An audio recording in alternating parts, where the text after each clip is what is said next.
What's going on, everyone? Welcome back to Iconoclastic. Today I'm going to be swapping the wheels on my 1998 Jetta Mk3 turbo diesel TDI. I'm going to show you how it's done, so come along with me. The things you'll need for this project are a breaker bar, whatever size your lug nuts are. You want an impact socket for those, a ratcheting wrench or like an impact gun to speed up the process once you break the bolts loose, the lug nuts loose, a jack, and jack stands to keep the car up, because safety first, people. Safety first. All right, first thing you want to do is remove the hubcaps. And before you lift the car up in the air, you're going to want to break all these bolts loose all around the car. Once it's up in the air, the wheels will spin and you won't have any leverage really. It's on the ground. Just pop them loose, and then you can, don't take them off all the way, just take them off a little bit, and you'll be able to remove the wheels much easier later on. Another tip, instead of starting from the right side with your wrench and trying to pull up, you just start from the left side and push down, because there's a lot of torque on these bolts. So you can just use your body weight instead of like pulling and dying. All right, ta-da. Okay, now we're gonna jack up the car. You have all the bolts broken loose, all the lug nuts broken loose. Gonna jack up the car. When you're jacking up the car, you need to make sure you have the jack part on a solid jacking point on the car. So like if you just try to jack up on the floor pan of your car, it'll just push up the floor pan and mess up your car. If you try to jack up on like on the rockers, usually over here, down here, you know, this area here is not meant to be jacked on. That'll just bend it and mess it up. And once you do that, it'll allow rust to start forming, because it'll mess up the metal, rust will start forming, your car will rust out a lot faster. So that's no good. So make sure when I have it up in the air, I'll try to show you.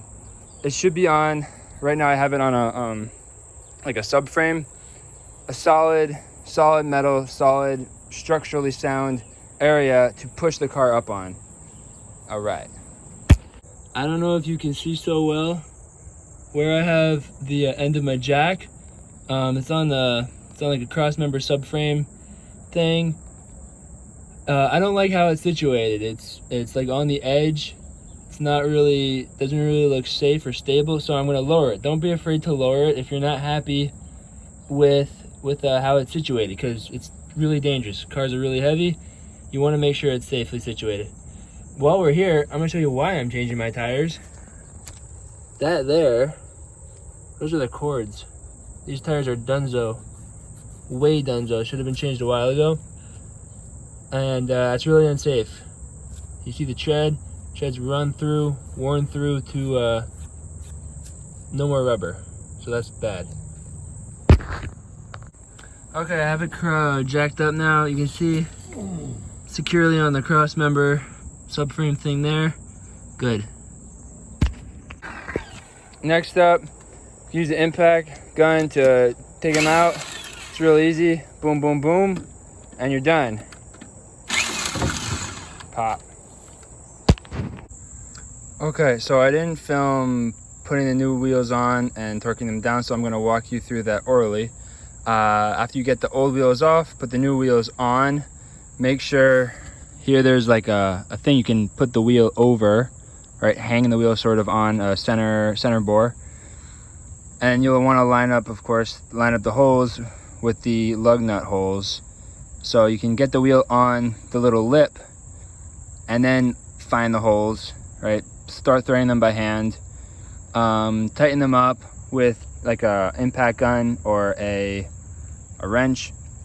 And then you're going to use a tool called a torque wrench to get it to the proper torque setting, so it's not too much. If you tighten them too much, won't come off easily. If you tighten them too little, they'll come off when you're driving. You don't want either of those options, obviously. So you use a torque wrench. This is like an older torque wrench.